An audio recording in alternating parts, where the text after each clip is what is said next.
What's up, everybody? My name is Drew. I'm going to be joining PJ's guitar channel to focus on bass. I've been playing bass for about 20 years now, and active basses for most of that time. I've had a Spectre 5-string with active EMGs.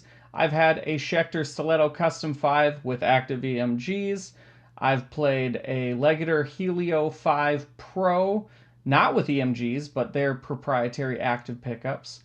And then my wife's Ibanez SR500E that also has active pickups. And I'm very, very excited today to be showing you a passive bass. And not just any passive bass, a weird one. This is the Klōs Guitars Apollo Bass Guitar.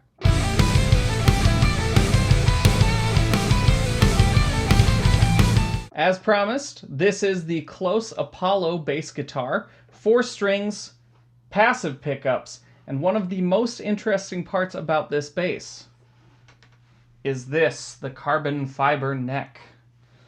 That's right, a carbon fiber neck. Now, I said I've been playing bass for over 20 years, and during that time I've been playing long, extended range basses. Those long scale basses were always 5-string. They always needed that extra tension for that low beta work.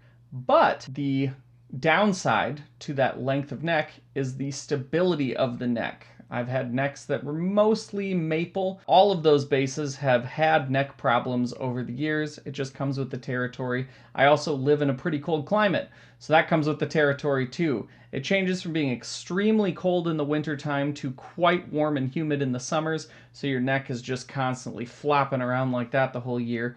My older brother found the company Klōs Guitars out of Utah, and he reached out to them to check out one of their guitars that had a carbon fiber neck. I saw that. I was like, I gotta reach out to them to see if they've got basses. Sure enough, they do have basses. This is one of their standard basses, so none of the extra bells and whistles, but plenty of bells and whistles. The main focus for this video, though, is going to be the carbon fiber neck and the experience that I had opening it up and assembling it. As I mentioned, I did reach out to Klōs Guitars about sending this bass. They did send it to me for free so that I could check it out and see what was what. So let's get into it. First and foremost, let's talk about the neck. This thing arrived disassembled. That's how they ship everything. So they ship it with the body and neck separate from each other, which was a little bit daunting for me at first, as I tend not to do my own setups. Not because I can't, but more because I'm afraid to screw stuff up with my own instruments. But they sent a pretty handy little thorough instruction manual detailing the entire process from unboxing it, debagging it, and putting it all together. The process took about 5 minutes. I could have been a little bit more careful. I did nick the bass in a couple of spots at the neck joint because I was kind of just excited and nervous. But if you've got any sort of amount of common sense or care when you're putting stuff together, you should be able to assemble this thing no problems. So I set the neck into the body's neck cavity. I put the bolts in with this little screwdriver that they sent and got to work on intonating and setting up the action. So I did the little business card test underneath the strings using these 2 business cards and the recommendation of the manual, and made some minor adjustments to the saddles and to the truss rod in the neck. They send a little Allen wrench for the saddles on the bridge and a big Allen wrench for that truss rod. They also included the suggested adjustment amounts if you were going to adjust either the saddles or the truss rod, and they worked. I only did 1/8 of a turn on the saddles, did them all evenly.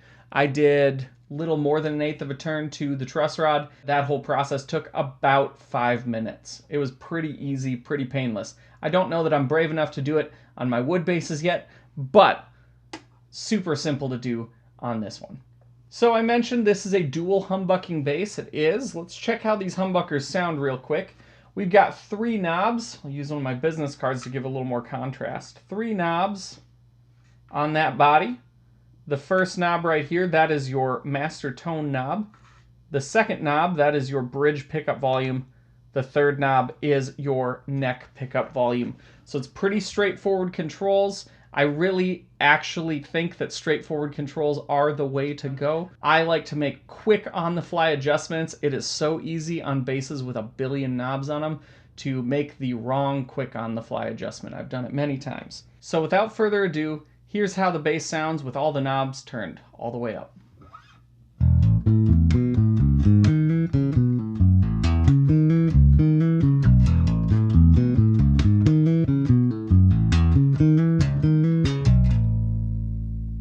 So you can hear it's got some spankiness to it, some clanginess to it. That's stuff that I personally love in a bass. Let's see if we can tame that down just a little bit. I am going to roll that tone knob back.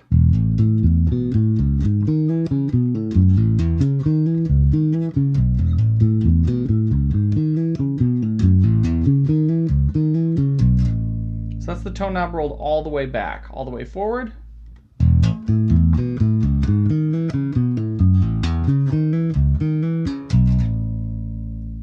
All the way back.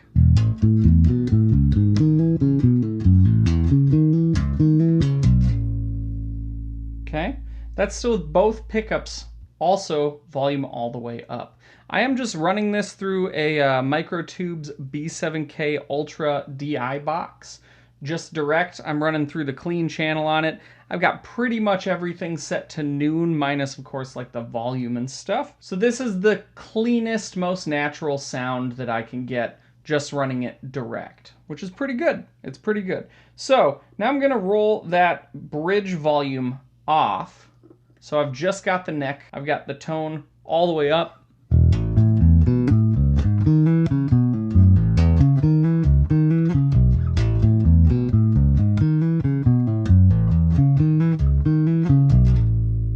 There we go. It's a lot more mellow. Now I'm gonna go tone all the way back.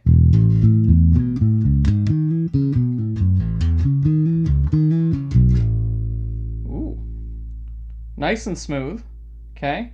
Now we're gonna do the opposite thing. Neck pickup all the way down, bridge pickup all the way up, tone all the way up. So this is gonna be the thinnest sound possible.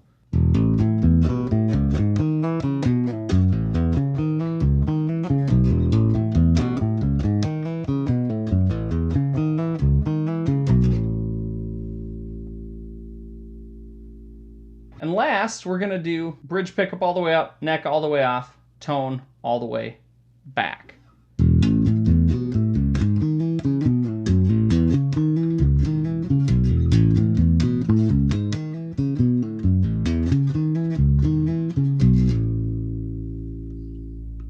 So there you have it, just a short little run through of the bass and its natural sounds. I'm going to be comparing it to some other basses as well as trying it with different equipment in some later videos. So be sure to check for those. Those will also be no talking videos for the no talking fans out there. I know I'm a big no talking fan, but just wanted to explain kind of what was going on with this bass. So I hope you liked the video. Please like and subscribe if you want to see more content like this. Also leave a comment if you have any suggestions on other equipment to look at or just suggestions about how to make the videos even better.